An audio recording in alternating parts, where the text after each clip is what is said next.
In this episode, we're diving headfirst into the wonderful, messy, and ever-evolving world of child development and parenthood, with a special focus on fatherhood and single moms. So dads, this one's for you. Moms, lend an ear. And if you're a single mom, especially pay attention. We are going to dive into the child's mental development and tips to becoming a great parent. By the end of this episode, I promise you will pick up some great tips for supporting your kids in this incredible journey. Don't forget to like, share, and subscribe. So let's get started. First and foremost, being a dad is an amazing privilege. And if you're a single mom, more power to you. But it can also feel overwhelming. Whether you're new at being a parent, holding your precious little bundle for the first time, a seasoned pro navigating the teenage years, deep breaths, or a dad who had a falling out and want to rebuild their relationship with their children, there's always something to learn, some challenge to overcome. Today, we'll explore some practical advice, share some real dad experiences, and moms too, and hopefully offer a dose of encouragement for fathers and single moms at every stage. But before we go there, let's talk about something that kids go through. There are many studies that give decent understanding, but the one specific psychologist who has laid out the foundation of understanding was Piaget. Jean Piaget was a Swiss psychologist known for his groundbreaking work in the field of child development. Now, some say John, but I think it's Jean Piaget. Dr. Piaget proposed a theory of cognitive development that recognized our understanding of how children learn and grow.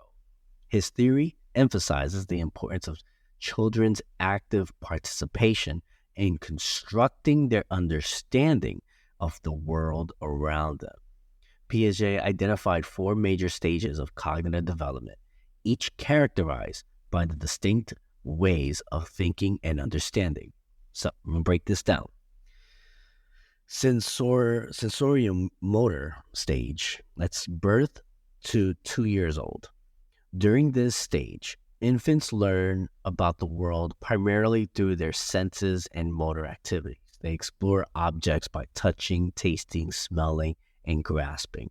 You see this when you carry a baby or a baby that's just a few months old, and they're always grabbing or they're putting stuff in their mouth, or where they have the toys that have different types of feelings, that's crunchy or smooth. That's the reason why. Object permanence develops during this stage, which is an understanding that objects continue to exist even when they're out of sight. For example, the peekaboo game, or knowing that you put a toy down, you walk away, you come back, and the toy should be there. These are also part of the developments. And by the end of the sensory motor stage, infants begin to engage in symbolic play and develop a rudimentary problem-solving abilities. That's your blocks, putting in the proper block in the proper hole, if you will.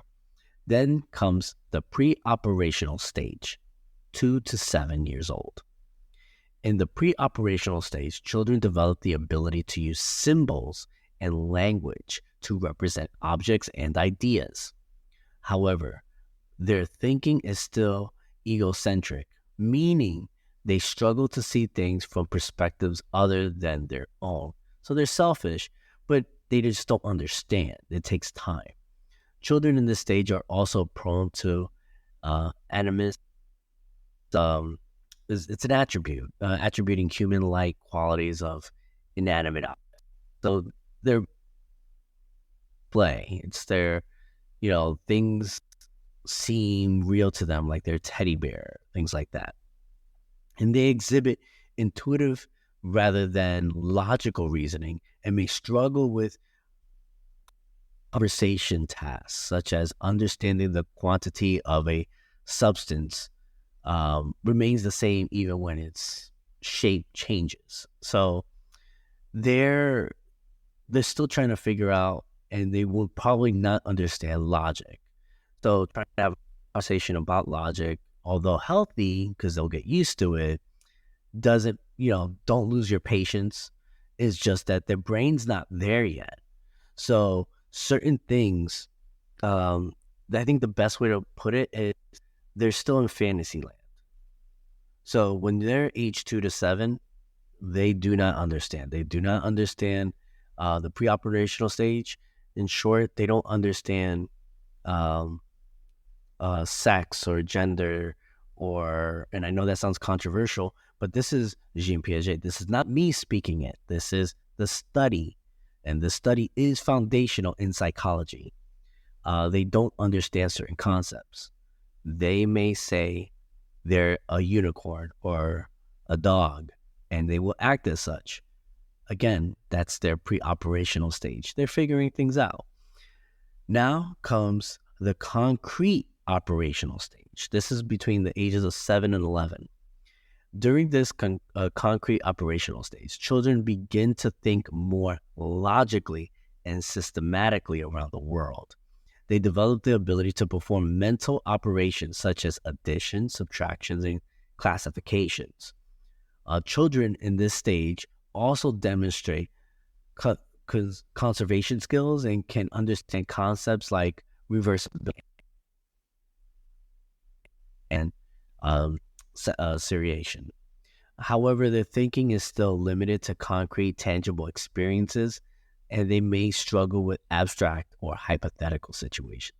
So when you talk to them, when they're between 7 and 11, you're really talking to them and you're trying to put things in their experiences rather than hypotheticals or what ifs, or because they're really still grasping that. So you got to bring it down to their world level when it comes to conversations, because they cannot grasp the outside of your town or city. They just can't. You can try, and some will grasp it. This is not concrete, set in stone. Oh yeah, you're 11 years old, but when you're 12 years old, you can perfectly understand it. No, they may understand it sooner rather than later. Again, a lot of this plays a role in the environment and culture, and I'll get to that in a moment. And then finally, there's the formal operational stage, adolescence and beyond. The formal operational stage marks the onset of abstract thinking and hypothetical reasoning. Adolescents develop the ability to think logically about abstract concepts and hypothetical situations. They can engage in deductive reasoning, hypothesis testing, and problem solving in more systematic and logical manner. This stage is characterized by increased cognitive flexibility and the ability to consider multiple perspectives. So, Piaget's theory of cognitive development highlights the active role of children in constructing their understanding of the world. He emphasizes the importance of hands-on experiences and interactions with the environment in promoting cognitive growth. While Piaget's theory has been influential, it is important to note that individual differences, traumas, environment, and cultural factors can also influence the child's development. So we have to keep that in mind. And keeping all those things in mind, we can lay some strong foundations of parenting.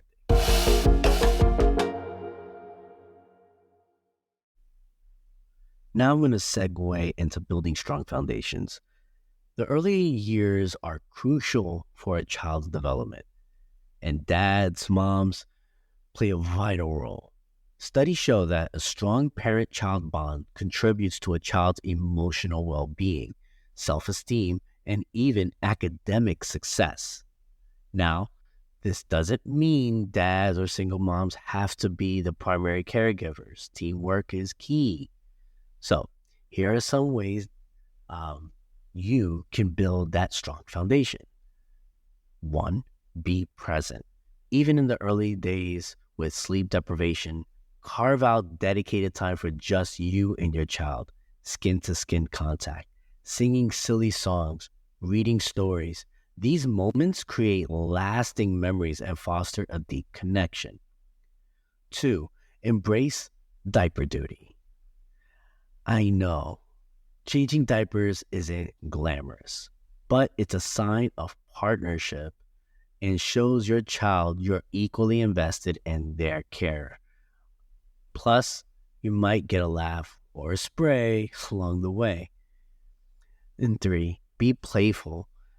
Dads, I know many dads have a hard time with this, especially if you certain generations or how previous generations raised, like my generation, for example. But dads bring a unique energy to playtime, and single moms,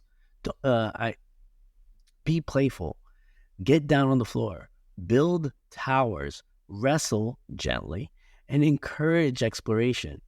It's a fantastic way to bond and create happy memories.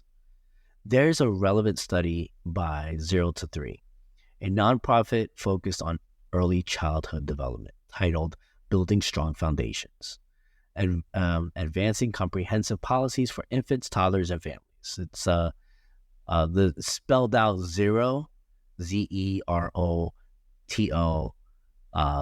3, THREE.org. So 0 to 3. This study emphasizes the importance of strong policies on programs that support families in the early years. It highlights how a solid foundation in infancy and toddlerhood contributes to a child's overall well-being, including emotional, social, and cognitive development.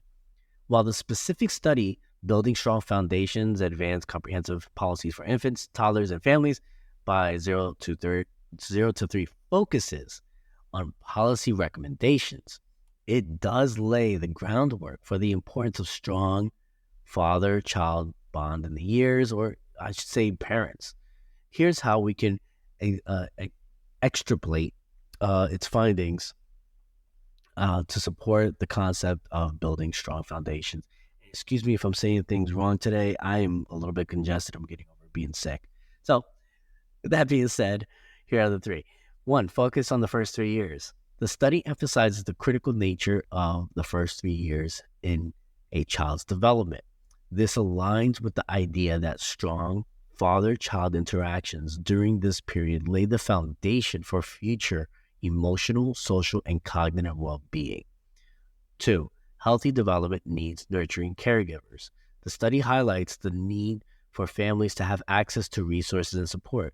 A strong father-child bond is a form of nurturing care that contributes to a healthy development. And 3, investment in early childhood matters. The study argues for investments in programs and policies that support early childhood development. Strong fathers or father-like figures and moms to be a little, what's the word? The single moms being a little bit more of a balance, because you guys got it rough, and you know, more power to you for all the single moms out there. But strong parent involvement can be seen as an investment in a child's future, similar to how the study advocates for investment in early childhood programs. So, with that being said, looking beyond the study, I'm going to give you a list of research and studies that you should be aware of. 1, the importance of fathers and the healthy development of children by the American Psychological Associations, the APA. This article highlights research showing that strong father-child bonds are associated with better cognitive functions, social skills, and emotional well-being in children. 2, the impact of father involvement on child development by the National Healthy Marriage Resource Center. This resource discusses research indicating that children that involve fathers tend to have higher academic achievement, better emotional regulation, and strong self-esteem. Now, I know I'm saying a lot about dads, but that's because regardless of where you stand ideologically, the studies, even former President Obama, have stated that there is a problem with the lack of fatherhood. You do not have to be the biological father to be a dad. So Uncles can play that role. Grandfathers can play that role. There are ways for people to really get engaged and be figures. Single moms, I feel you. I feel the balance. I mean, just imagining um, me trying to take care of my kids alone that's rough. So, it's an obstacle, and my heart goes out to you. But don't worry. I didn't forget some of the other stuff that I promised I would talk about regarding late childhood. I know I've been talking about the early stuff, but now I'm going to get to that in a few moments. But with that being said, let me get back to it. Communication is key. As children grow, communication becomes ever so important. Here's how dads can foster open communication. 1, active listening. Put down the phone, make eye contact, and truly listen to what your child has to say, big or small. Open-ended questions. That's number 2. Go beyond yes or no. Ask questions that encourage them to express their feelings and thoughts. And number 3, be a safe space. Let your child know they can come to you with anything, without judgment. This builds trust and helps them navigate the complexities of life. And I'm going to elaborate this. It comes down to building trust and connection. Open communication fosters a safe space where children feel comfortable sharing their thoughts, feelings, and experiences with their dads or moms. This builds trust and strengthens the child and parent bond. Active listening shows children they are valued and heard. It allows dads to understand their children's perspective and respond thoughtfully. And that includes moms. I know I'm saying a lot of dads, but trust me, moms, this involves you too. This strengthens the connection and creates a sense of security. Now, promoting emotional intelligence. Communication helps children develop emotional vocabulary. By talking about emotions and experiences, dads can equip their children to identify and express their feelings in healthy ways. 2, it also opens communication, allows dads to model healthy coping mechanisms. By expressing their own emotions appropriately, dads can teach their children how to deal with difficult feelings in a constructive manner. Then there's supporting social development. Communication skills are essential for building positive relationships with others. By practicing communication with their dads, children learn valuable skills like taking turns, expressing needs assertively, and resolving conflict peacefully. Dads can use open communication to guide children's social interactions. They can discuss appropriate behavior in different situations and help children navigate social challenges.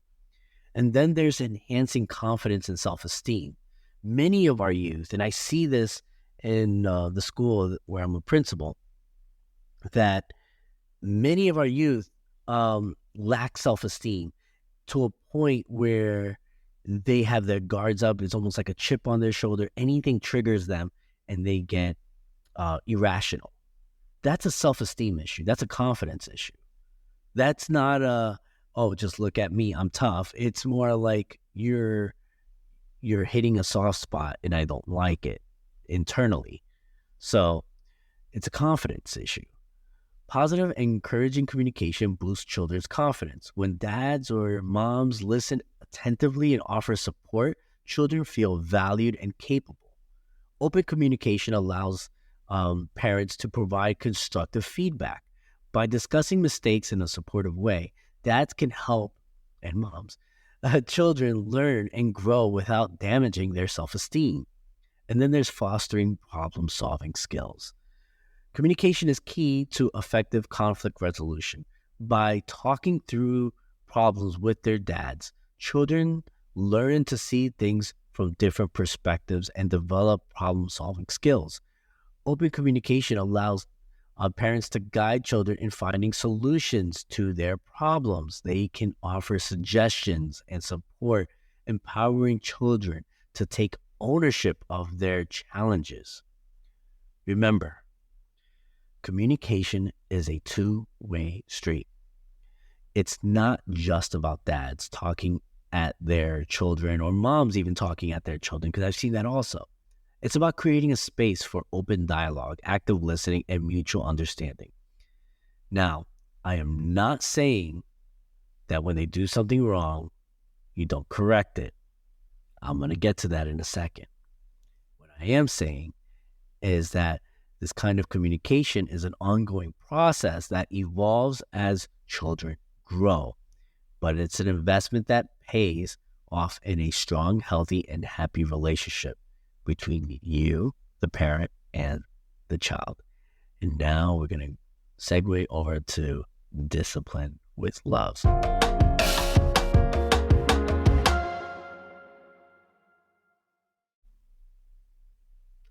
Discipline is an essential part of parenting, and parents obviously play a crucial role in setting boundaries.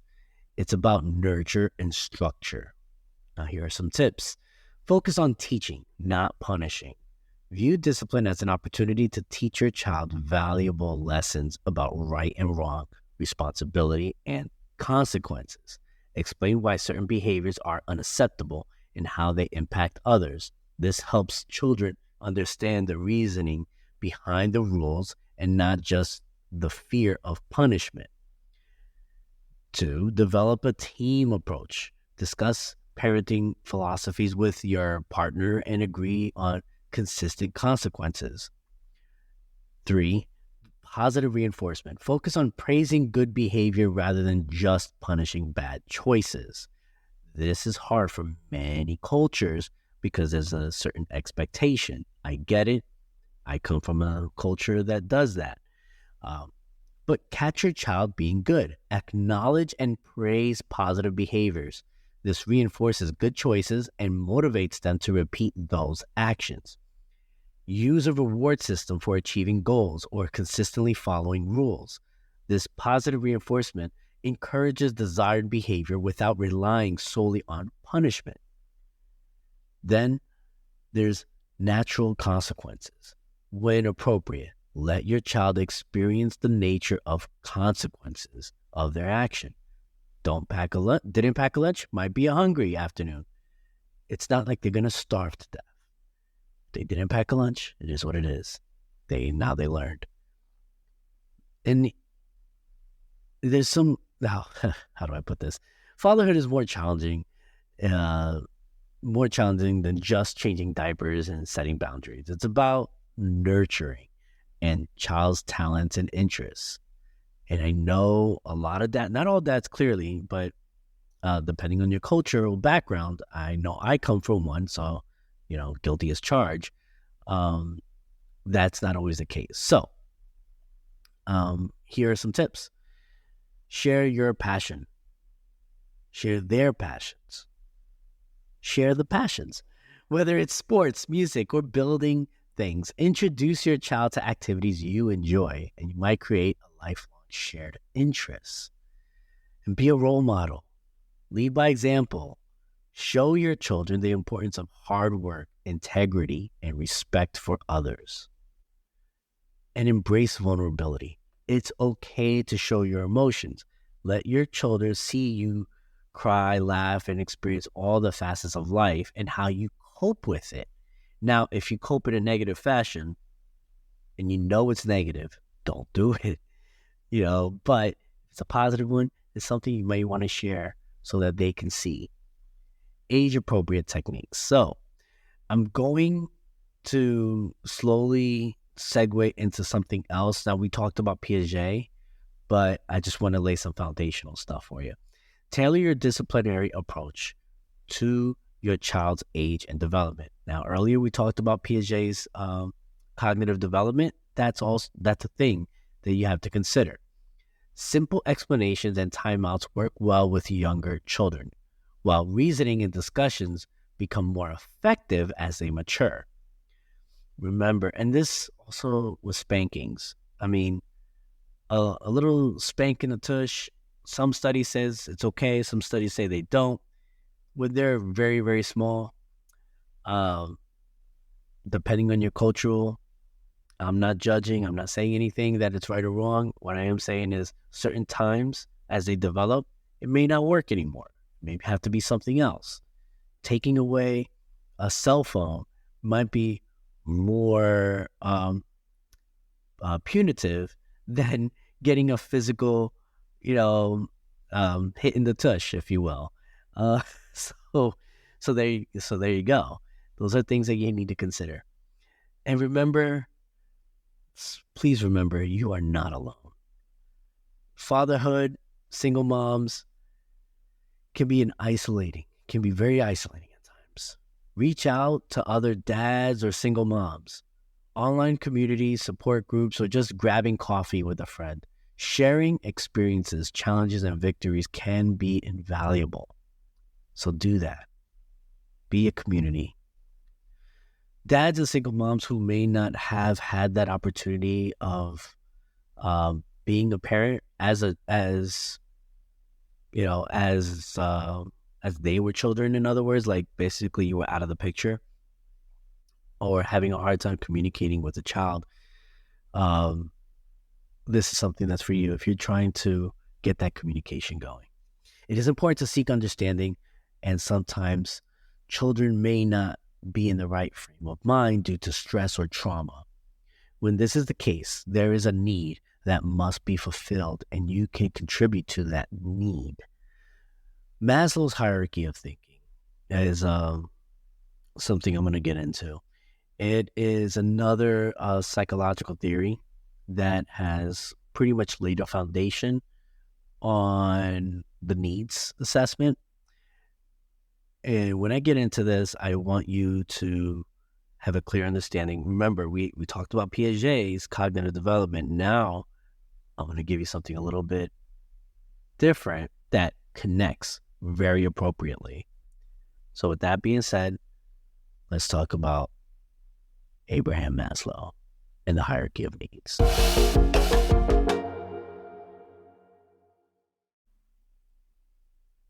One of the things you need to understand about the hierarchy of needs is that it works throughout your entire lifetime, not just for children, but also adults.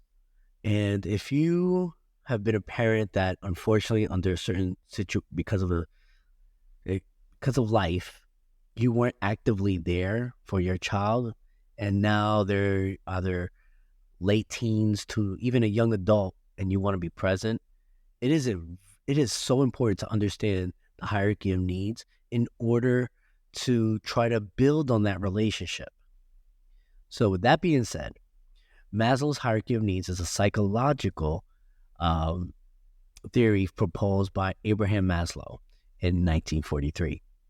It suggests that humans have a hierarchy of needs that must be fulfilled in a specific order to achieve self-actualization, or the realization of one's full potential. And this includes building trust in relationships. The hierarchy is often depicted as a pyramid with 5 levels, arranged from the most basic needs at the bottom to the highest needs at the top. So we're going to start from the bottom to the top. 1, physiological needs. At the base of the pyramid are the physiological needs, which are the most fundamental requirements for human survival. These include air, water, food, shelter, clothing, and sleep. Without satisfying these basic needs, an individual cannot move up the hierarchy to fulfill higher level of needs. The second level, safety needs. Once the physiological needs are met, individuals seek safety and security.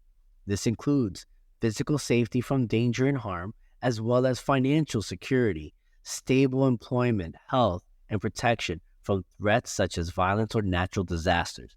In other words, it is the consistency of a certain structure. But remember, the physiological needs must be met first before we get there. And then after the safety needs comes love and belongingness needs. The next level of hierarchy involves the need for love, affection, and sense of belonging. This includes forming meaningful relationships with family, friends, and romantic partners, as well as feeling accepted and valued within social groups and communities. And then once that's met, esteem needs. After filling the need for love and belongingness, individuals strive for esteem needs, which includes both self-esteem and the esteem of others. This involves developing a sense of confidence, self-respect, and achievement, as well as receiving recognition, respect, and appreciation from others. And then there's self-actualization. That's the top of the hierarchy in self-actualization, which represents the realization of one's full potential and pursuit of personal growth, fulfillment, and purpose. Self-actualization, self-actualized individuals are motivated by a desire for personal development, creativity, autonomy, and a sense of meaning in life. Now, let me give you an example. If a person, a child, a young adult feels like you're not consistent, there's no safety. The safety's not there. And no, it's a danger, but you're an outsider. You're not a normal person in their own world, in their own small world. So the love and belongingness cannot happen unless the safety needs or the consistency of being safe is present. The same as if you are, like I tell my teachers, how can we build up on the safety when the idea of them not knowing if they're going to have food is not present? How can we have the children involved in their learning? They're not there yet. So we provide lunches and meals and make sure they are well fed. And then we're there, consistently there. We redirect them when they're misbehaving different ways. That's a very polite way of me saying it. And then there's us acknowledging and making sure they are heard and they're protected. And that's when the next step of loving and belonging comes in, where they want to be at the schools or they want to be at that certain place. So that's how I teach my teachers. And I want you to understand that as well, because it's not just about the schools. I know I'm mentioning as an example, but it's also in their homes. So these are the steps that need to be met in order for self-actualization. Now, according to Maslow, individuals progress through these levels of needs in a sequential order, and lower levels needs take precedence over higher level needs, like I said earlier. Once a lower level need is sufficiently satisfied, it no longer serves as the primary motivator, and individuals can focus on fulfilling higher level needs. However, it is important to note that individuals may move back and forth between levels of the hierarchy, and the fulfillment of needs is influenced by various factors such as culture, personality, and life circumstances. Maslow's hierarchy of needs remains a wide recognized and influential theory in the field of psychology, education, business, and personal development. So with that being said, in your own home, there are certain things that need to be met in order to truly develop your child. And sometimes, and I know from this recording, 2024, it's economically difficult for many of the Western countries. I know it's hard, like when the supermarket prices and you're having a hard time with grocery bills. But as long as you have a support, or you can find support where the physiological and safety needs can be met, all these other things, you have the power to really develop that. So keep that in mind. And if you've been estranged from your child, they may have all of these satisfied in their home, but not satisfied at all with you. Now, I know that's a big pill to swallow, but we have to swallow it, especially if you've been estranged from your child and you want to be part of that life. Certain things need to be met before we can go into love and belonging, before we get into esteem, and before we get into self-actualization, where you could have conversations and help them develop it. They are motivated by creativity, autonomy, and able to build from there on their own. So you need to keep that in mind.